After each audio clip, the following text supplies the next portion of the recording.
आज का छात्र एक भी आंदोलन कर पा रहा? क्योंकि जो छात्र आंदोलन करना चाहा उसे आपने उमर खालिद बना दिया। 1000 दिन से ज्यादा हो गया और उमर खालिद जेल में है, अभी तक उसके ऊपर आरोप तय नहीं हुआ है। लेकिन मैं अगर उमर खालिद का नाम ले लूंगा तो मेरी वीडियो अगर सोशल मीडिया पे जाएगी तो मुझे नीचे कमेंट में मेरे अपने परिवार के लोग, कहते हैं ना 140 करोड़ मेरा परिवार है, उसी परिवार के लोग मुझे मुल्ला कह के गाली देंगे, जबकि मैं मुसलमान नहीं हूं। कल्पना करके देखिए कि अगर मैं मुसलमान होकर के उमर खालिद की बात करता तो क्या होता।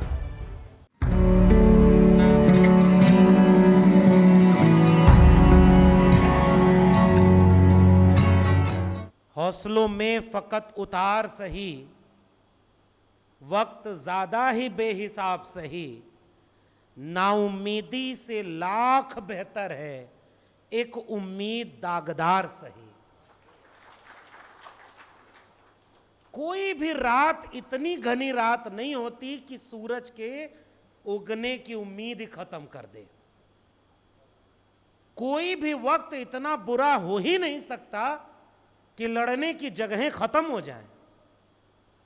कोई भी तानाशाह इतना बड़ा नहीं हो सकता कि उसकी कुर्सी एक न एक दिन चली न जाए। इसी उम्मीद के साथ युवाओं का कार्यक्रम होना चाहिए। पैरासीटामोल की दवाई भी गलत ढंग से खा ली जाए तो रिएक्शन कर जाती है। यहां तो आप इतने नेता का भाषण इतना गलत डायरेक्शन से ले रहे हैं, बदहजमी होनी लाजमी है। और उनके भाषण का झूठ कैसे लोगों को बरगला रहा है।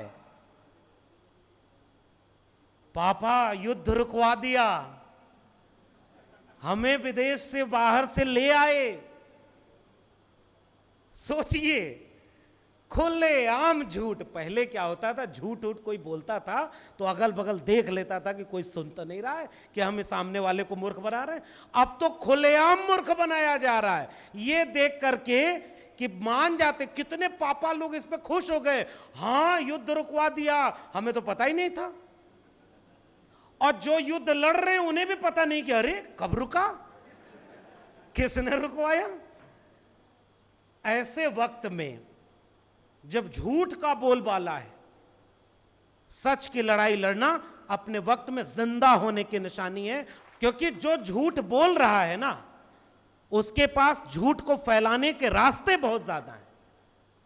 पहले के जमाने में जिनके 10 मुंह हुआ करते थे उनको लोग खराब मान लेते थे। आजकल तो हजारों मुंह हैं। एक मुंह से कोई तानाशाह कहता है कि देश चलेगा तो संविधान से चलेगा, दूसरा मुंह उसी का है, उसी शरीर का है, आप समझ रहे हैं ना। वो वहां से बोलता है कि 400 सीट चाहिए क्योंकि संविधान बदलना है। कौन सा सही है रे भाई? संविधान बचाना है कि संविधान बदलना है?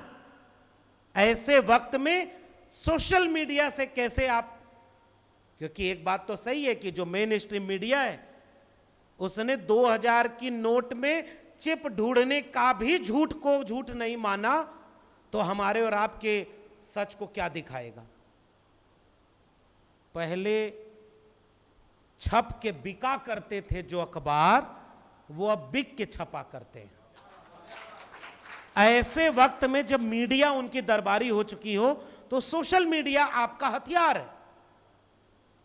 लेकिन सच को, मैं महाराष्ट्र की जमीन पर खड़ा हूं, यहां के एक पुरखे ने हमारे लिखा कि हथेली से सूरज नहीं ढका जा सकता।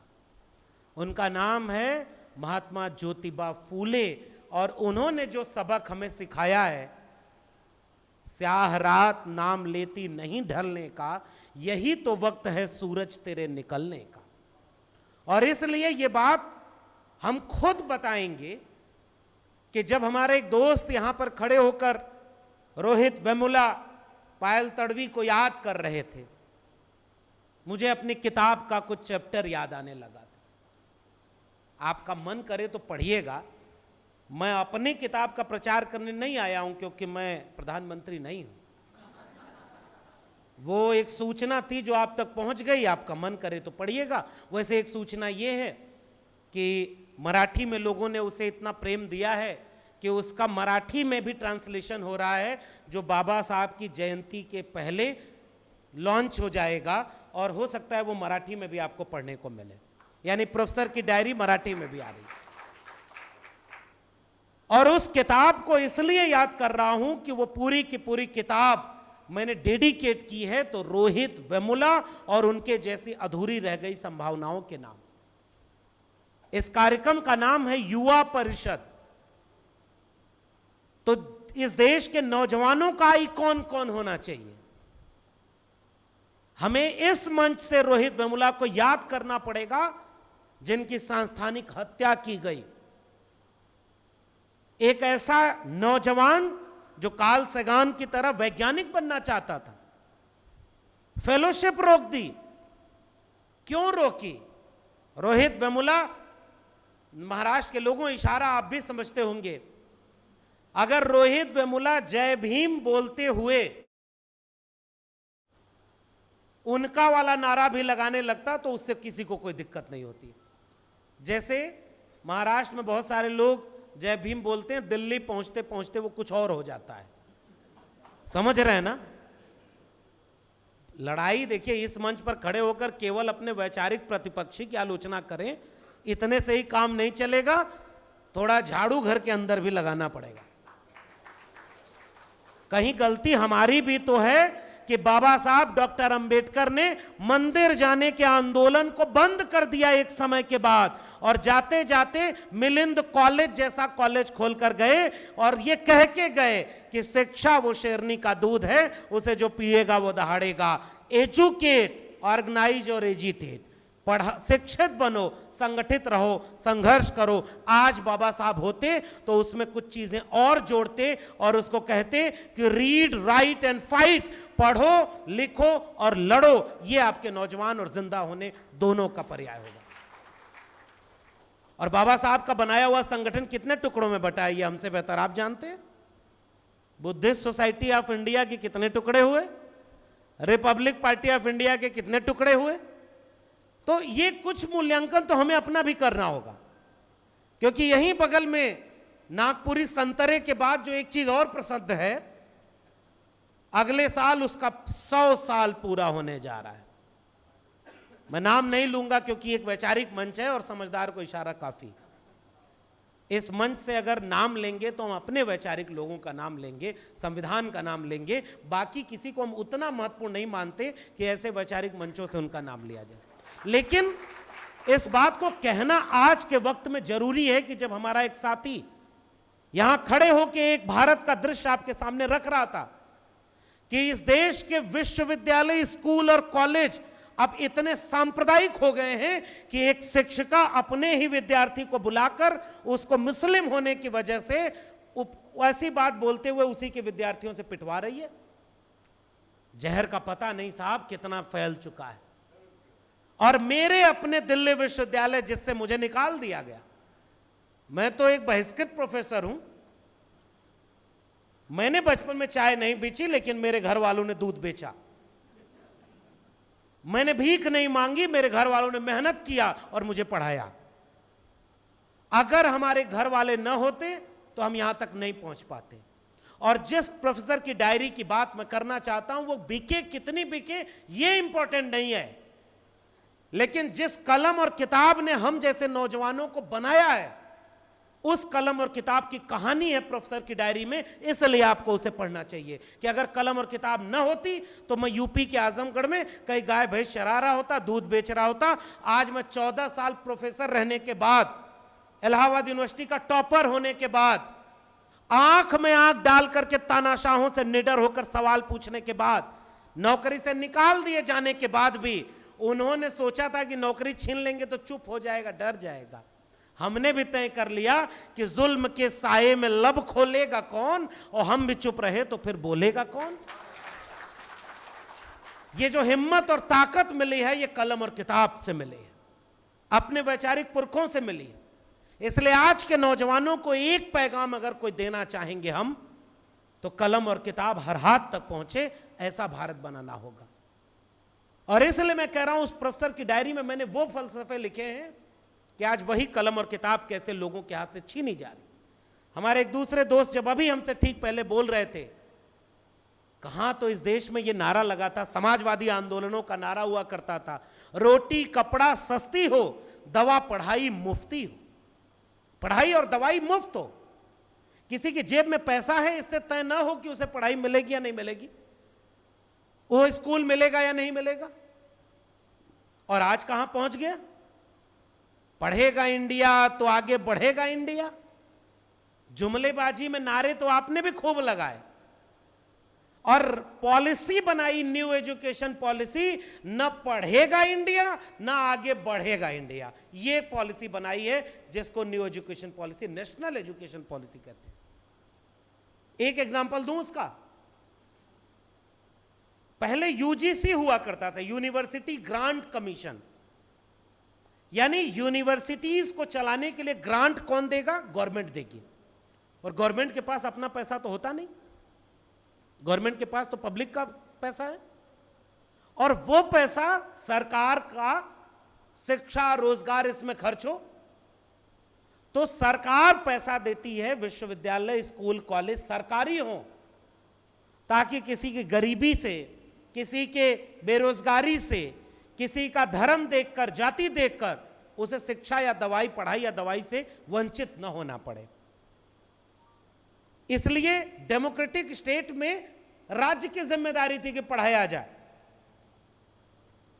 और स्कूल कॉलेज विश्वविद्यालय सबके जिम्मे खोले गए। यूजीसी उस फंडिंग एजेंसी का नाम था जो फंड करती थी, और न्यू एजुकेशन पॉलिसी कहती है कि अब हेफा बन गया है हायर एजुकेशन फंडिंग एजेंसी, जो लोन देगी। अगर एक एजुकेशन सिस्टम है तो वो लोन लेगा, और लोन कितने दिन में चुकाएगा ये उसको बताना पड़ेगा।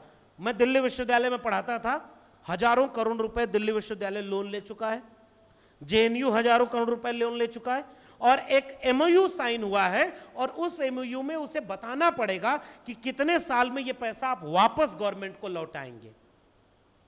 अगर एजुकेशनल इंस्टीट्यूशन को पैसा लौटाना है तो उसके पास पैसा आना होगा।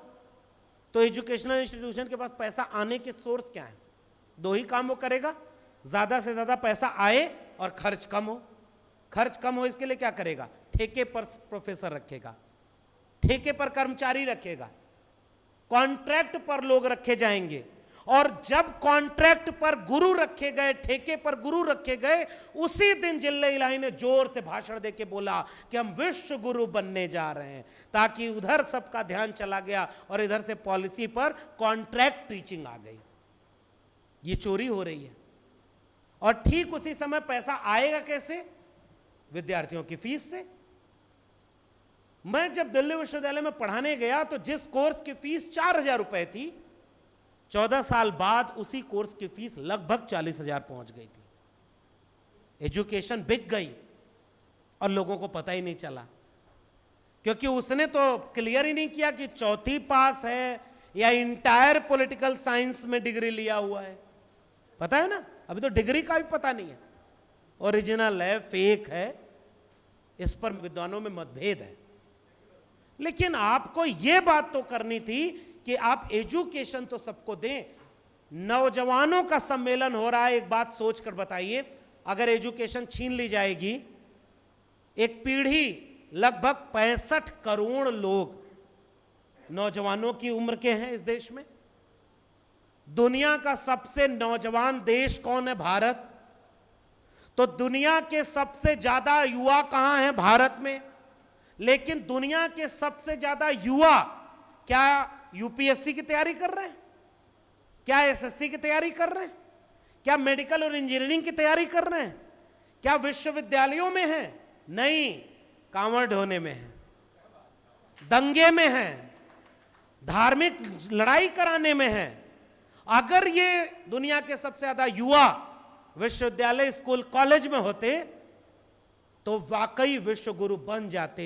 लेकिन फिर उनकी दुकान बंद हो जाती, जो धर्म के नाम पर लड़ाते हुए कह रहे हैं कि मेरी झोपड़ी के भाग आज खुल जाएंगे। समझ गए ना, ये नौजवानों के साथ सबसे बड़ा धोखा इस देश में किया जा रहा है। अगर कोई नौजवान शिक्षित ही नहीं होगा, मैं डेटा देख रहा था, 10 मई 2022 का नवभारत टाइम्स का एक डेटा है, क्योंकि अब तो आंकड़े बंद हो गए, अब तो आंकड़े नहीं आएंगे। अब तो हो सकता है सुप्रीम कोर्ट को कहना पड़े इलेक्टोरल बॉन्ड की तरह कि बताओ, तो हो सकता है पीएमओ की तरफ से एक लेटर आए, 30 जून तक बता पाएंगे। बहुत बड़ा काम है, बहुत डेटा कलेक्शन करना पड़ेगा, बहुत टाइम लगेगा। फिर कोई जज ये बात भूल जाए कि उसका भी जज लोया हो सकता है, अगर वो हिम्मत दिखा दे तो 24 घंटे के अंदर डेटा पब्लिक हो गया। चोरी कौन कर रहा था भाई? और वह जज अगर उस तरह का डेटा रिलीज कर पाया, तब जाकर के पता चला कि चोरी कहां हो रही थी। लेकिन एक गैर सरकारी संस्था आंकड़े दे रही है, 2019-2020 के बीच में इस देश के 51,108 स्कूल सरकारी जो थे वो बंद हो गए। भाई हमारे साथी महाराष्ट्र के स्कूलों को बता रहे थे, ये एक साल में 50-50 हजार सरकारी स्कूल बंद हो रहे हैं। पिछले 10 साल में कितने स्कूल बंद हो गए होंगे? जब नए स्कूल खोले जाने चाहिए तो आपके सरकारी स्कूल बंद हो रहे हैं। नए विश्वविद्यालय खोले जाने चाहिए तो डीयू और जेएनयू की फंडिंग कम की जा रही है। 40% सिलेबस ऑनलाइन मोड में चला जा रहा है और वहां पर वैकेंसीज जो आ रही है वो कॉन्ट्रैक्ट पर रखी जा रही है। ये लास्ट है जिसमें परमानेंट लोग होंगे। फेलोशिप देने के लिए सरकार को पैसा नहीं है। 6-6 महीने, 8-8 महीने, 10-10 महीने से फेलोशिप बंद है। मौलाना आजाद फेलोशिप जो माइनॉरिटीज के बच्चों को दी जाती थी वो फेलोशिप बंद है। ओबीसीज को जो फेलोशिप दी जा रही थी उसमें से कई फेलोशिप बंद है, उसके लिए पैसे नहीं है। और बच्चों को सिखाया जा रहा पॉलिटिक्स मत करना, क्योंकि स्टूडेंट यूनियन बंद कर दिया गया, छात्र संघ खत्म। पता है छात्र संघ से नौजवान नेता पैदा होते थे। इसलिए आज इस युवा परिषद की बात को गांव-गांव पहुंचाने की जरूरत है कि भैया नौजवानों, फ्रांस भी एक देश था और फ्रांस में जब महंगाई बढ़ गई थी तो नौजवान अपने स्कूल, कॉलेज, विश्वविद्यालय से निकलकर फ्रांस की सड़कों पर उतरकर छात्र आंदोलन किया था। और फ्रांस का प्रोफेसर अपने विद्यार्थियों के आंदोलन में आगे आगे खड़े होकर के पूरी क्रांति की अगुवाई कर रहा था। उसका नाम था ज्यां पाल सार्त, अगर आपने सुना हो तो। दुनिया का बड़ा फिलोसफर था। और आजकल के विद्यार्थी क्या कर रहे हैं?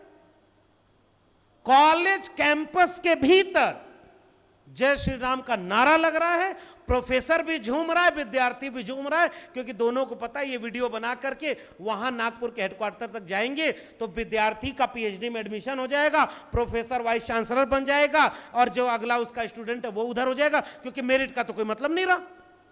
वाइस चांसलर कौन बना रहा है? यहां से तय हो रहा है। तो उस देश के नौजवान को पता ही नहीं है कि उसका रेस्पॉन्सिबिलिटी क्या है। और छोड़िए विदेशों का उदाहरण, इस देश के उदाहरण को सुनिए ना। इमरजेंसी लगानी पड़ी, एक वक्त था तानाशाह एक और इस देश में हुए। और उस समय जब छात्र आंदोलन था वो भी गुजरात का ही था, शुरुआत वहीं से हुई थी। विद्यार्थियों ने अपने मेस की रोटी का दाम थोड़ा सा बढ़ गया था, विद्यार्थियों ने आंदोलन किया था कि हमारी रोटी आप महंगी क्यों कर रहे हो। और वो गुजरात का छात्र आंदोलन बिहार के समाजवादी आंदोलन से जुड़ गया और पूरे देश में इतना बड़ा आंदोलन खड़ा हुआ कि 1975 में इमरजेंसी लगानी पड़ गई थी। आज का छात्र एक भी आंदोलन कर पा रहा? क्योंकि जो छात्र आंदोलन करना चाहा उसे आपने उमर खालिद बना दिया। 1000 दिन से ज्यादा हो गया और उमर खालिद जेल में है, अभी तक उसके ऊपर आरोप तय नहीं हुआ है। लेकिन मैं अगर उमर खालिद का नाम ले लूंगा तो मेरी वीडियो अगर सोशल मीडिया पे जाएगी तो मुझे नीचे कमेंट में मेरे अपने परिवार के लोग, कहते हैं ना 140 करोड़ मेरा परिवार है, उसी परिवार के लोग मुझे मुल्ला कह के गाली देंगे, जबकि मैं मुसलमान नहीं हूं। कल्पना करके देखिए कि अगर मैं मुसलमान होकर के उमर खालिद की बात करता तो क्या होता। और नौजवान वो गाली देने वाला बना है। जो सोशल मीडिया का हमारे दोस्त बता रहे थे, वो नौजवान ट्रोलर बन गया है 2 रुपए का। उसे पता नहीं 2 रुपए भी पेमेंट होता है कि नहीं, क्योंकि पेटीएम भी धोखा दे के भाग गया है। ये नौजवान कहां खड़े हैं? वो ट्रोलर बन गए। तो जो छात्र आंदोलन से एक बड़ा आंदोलन खड़ा हुआ था, यही जेएनयू जब अपनी फीस के लिए लड़ रहा था तो जेएनयू को बदनाम करने का किस्सा गांव गांव सुनाया जा रहा था। 5 रुपए में खाना खाओगे, 30 साल तक पीएचडी करोगे, और यह बात वो कह रहा था जिसको पढ़ने का मौका ही नहीं मिला। तो जब जेएनयू का अपमान किया जा रहा था तब आपको मजा आ रहा था। जब डीयू के प्रोफेसर लड़ रहे थे और उनका हक छीना जा रहा था तब गांव में आपको बैठ करके मजा आ रहा था। जब आपके बच्चे फीस बढ़ने का आंदोलन करके लाठी खा रहे थे तब गांव में आपको मजा आ रहा था। और जब डीयू जेएनयू बर्बाद हो गया तो आपको पता ही नहीं चल रहा कि अब किस बात पर मजा लिया जाए। इसलिए इस युवा परिषद में अगर एक कोई बात गांव तक पहुंचानी है तो वो ये कि शिक्षा बर्बाद हो गई तो चेतना ही नहीं मिलेगी, और चेतना नहीं आएगी तो फिर उसका क्या ही होगा। मुफ्त में इंटरनेट, गांव तक मोबाइल, और जैसे ये चीज गई उसका सदुपयोग करने की ट्रेनिंग तो आपने युवाओं को दी नहीं थी। तो उसका दुरुपयोग करने वाला बिजनेसमैन वही है जो 1200 करोड़ रुपया अपने बच्चे के प्री वेडिंग में खर्च कर रहा है, क्योंकि उसको अपने बच्चे का बिजनेस लॉन्च करना था। 1 साल उसने फ्री में इंटरनेट दिया, आपको आदत लगवाई, और अगले साल से आप भी 400, 500, 1000 रुपए इंटरनेट का खर्च कर रहे हैं, क्योंकि अब आपको आदत लग चुकी है। कभी सोचा है इस देश का पूरा अर्थतंत्र कैसे कमजोर किया जा रहा है? और इसलिए मैं अगर आज यहां खड़े होकर सोचूं कि इस सब का रास्ता क्या होगा, ये तो समस्याएं हम गिनाते चले जाएंगे। चंद दिनों बाद चुनाव होने वाला है साहब, आज ही इलेक्शन की घोषणा हुई। कल्पना करिए कि इलेक्शन कमीशन आज तक विपक्षी दलों को कायदे से ईवीएम की जांच करने नहीं दे रहा है, और शायरी सुना रहा है वहां बैठ करके कि अपनी हार का ठीकरा फोड़ने मुझ पर मत आया करो। जिले इलाही एक बार विद्यार्थियों से चर्चा कर रहे थे, परीक्षा पर चर्चा, और परीक्षा पर चर्चा करते हुए उन्होंने विद्यार्थियों से पूछा कि कौन सा पेपर आपको सबसे टफ लगता है, सबसे कठिन लगता है। एक शरारती विद्यार्थी ऐसे युवा परिषद से गया रहा होगा, उसने खड़ा होकर कहा, हुजूर बैलेट पेपर। 7 चरण में चुनाव हो रहा है ना, बैलेट पेपर से कितने चरण में होता था? सोचिए देश कहां पहुंच गया, कोई लॉजिक ही नहीं बचा साहब। ईवीएम मशीन इसलिए लाई गई थी कि कम समय में चुनाव हो जाएगा, जल्दी चुनाव खत्म हो जाएगा और जल्दी गिनती हो जाएगी। उतना ही समय लग रहा है जितना बैलेट पेपर से लगता था। अच्छा आप बताइए, एक अवतारी आदमी दुनिया से बाकी देश छोड़ करके वो भारत में पैदा हुआ, 35 साल 40 साल भीख मांगी, मैं नहीं कह रहा हूं, उसने खुद बताया, इंटायर पॉलिटिकल साइंस में डिग्री लिया, इतना पूर्ण बहुमत की सरकार बना रहा है, आपकी बार अकेले 400 पार का नारा लगा रहा है, तो फुल क्रेडिट उसे मिलनी चाहिए। लोग ईवीएम पर क्रेडिट दे रहे हैं। आज ही उस अधिकारी को यह घोषणा कर देनी चाहिए थी कि इस बार का चुनाव बैलेट पेपर से होगा, ताकि लोग झूठी क्रेडिट ईवीएम को न दें, सारा मामला साफ हो जाता। लेकिन अब तो उसका समय बचा नहीं। झूठ की चोरी अब कैसे पकड़ में आएंगे? क्योंकि बैलेट पेपर होता तो लोकतंत्र का गला कैसे घोटा जाता है, इसकी चोरी चंडीगढ़ के मेयर के चुनाव की तरफ पकड़ ली गई होती है। पता है कि नहीं आपको? कैमरा यहां भी लगा है ना। बैलेट पेपर होता तो सिग्नेचर करते हुए एक आध बार तो देखते, डरो ऊपर वाले से, कोई है जो ऊपर से देख रहा है। अच्छा सोचो ना, जो राम को लाए हैं वो सबको लाएंगे, और चोरी करते समय डरते भी नहीं है। कल्पना करिए ना कि चोरी करते हुए भी खुलेआम चोरी हो रही है, और सबसे बड़ी चोरी लोकतंत्र में आपके वोट की चोरी होती है। तो बैलेट पेपर था तो चोरी पकड़ ली गई, और बैलेट पेपर ना होता तो चोरी पकड़ में आती क्या? इसलिए मैं एक बात कहना चाहता हूं और आपसे भी साझा कर रहा हूं। ये छात्र युवा परिषद है, वर्तमान भारत में युवाओं का भविष्य। इस विषय के आगे जो क्वेश्चन मार्क है ना, उसका जवाब अगले 50 दिन के भीतर मिलने वाला है। इसका जवाब अगले 50 दिन बाद यह मिलेगा कि अगर वर्तमान भारत है तो उसमें युवाओं का कोई भविष्य बचेगा भी या नहीं बचेगा। 80 करोड़ लोगों को मुफ्त में 5 साल तक अनाज दिया जा रहा है। संविधान का पाठ हमने पढ़ाया नहीं, हमने सांप्रदायिकता की आग को फैलने दिया। एजुकेशन जब चौपट हो रहा था तो बचाया नहीं, फिर आप बचाएंगे किसको? एक कविता सुनिए, पहले वो आए यहूदियों के लिए, मैं नहीं बोला क्योंकि मैं यहूदी नहीं था। फिर वो आए ईसाइयों के लिए, मैं नहीं बोला क्योंकि मैं ईसाई नहीं था। फिर जब वो आए मेरे लिए तो कोई बोलने वाला बचा ही नहीं था। पहले वो आए मुसलमानों के लिए, बुलडोजर लेकर आए, मैं नहीं बोला क्योंकि मैं मुसलमान नहीं था। उस दिन ये भारत कहां खड़ा था जब फ्रिज में मांस किसका है इस बात को देख करके मंदिर के लाउडस्पीकर से ऐलान करके लिंचिंग कर दी गई, और उसके बाद होती रही। आज अगर लिंचिंग हो जाए तो किसी को फर्क नहीं पड़ेगा, क्योंकि अब तो उसका मामला ही खत्म हो गया। फिर वो आए किसानों के लिए, हम और आप नहीं बोले क्योंकि हम और आप किसान नहीं थे। शायद किसानों को 750 किसान मारे गए, अब की दिल्ली भी नहीं पहुंच पाए। देखा आपने, जितने लोग उसकी खबर दिखा रहे थे, अकाउंट सस्पेंड, बंद कर दिया चैनल। और चौधरी चरण सिंह को भारत रत्न दिया है, किसानों के नेता। चौधरी चरण सिंह कहा करते थे कि ये देश की मीडिया जब तक मुझे आलोचना करे, मेरे खिलाफ लिखे, तब तक समझना कि किसानों में तुम्हारा हूं, और जिस दिन ये मीडिया मेरी तारीफ करने लगे मेरे लोगों, उसी दिन समझ लेना कि मैं बिक गया हूं। वो चौधरी चरण सिंह जो कहते थे कि इस मुल्क की तरक्की का रास्ता खेतों और खलिहानों से होकर गुजरता है। वो चौधरी चरण सिंह जो कहा करते थे कि टाटा बिरला की जागीर नहीं, यह भारत देश हमारा है। उस चौधरी चरण सिंह को भारत रत्न दिया उसी सरकार ने जो किसानों को आंदोलन भी नहीं करने दे रही है। गोली और आंसू गैस के गोले छोड़े जा रहे हैं। कहां है ये वर्तमान में युवाओं का भविष्य? 99% लोग किसान परिवार से आते हैं, तो खेती किसानी बर्बाद हुई तो हम नहीं बोले। तो जब हमारा विश्वविद्यालय और स्कूल बर्बाद हो रहा था तो कोई नहीं बोला। ये तो बहुत व्यवहारिक सी बात है। टुकड़े टुकड़े में करके तोड़ा गया। मेरे पिताजी एक बार मुझे खरीदने अंगूर भेजे, और मुझे ये कहानी बहुत मारक लगती है।